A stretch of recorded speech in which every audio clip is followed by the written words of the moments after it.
ಮಂಗಳೂರಿನ ವಿವಿಧ ದೇವಸ್ಥಾನಗಳಲ್ಲಿ ನವರಾತ್ರಿ ಉತ್ಸವದ ಸಂಭ್ರಮ ಮನೆ ಮಾಡಿದೆ.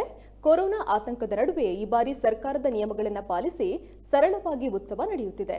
ನವರಾತ್ರಿ ಉತ್ಸವದ 2ನೇ ದಿನ ದೇಗುಲಗಳಲ್ಲಿ ಭಕ್ತರ ಸಂಖ್ಯೆ ತುಸು ಕಡಿಮೆಯಾಗಿದೆ.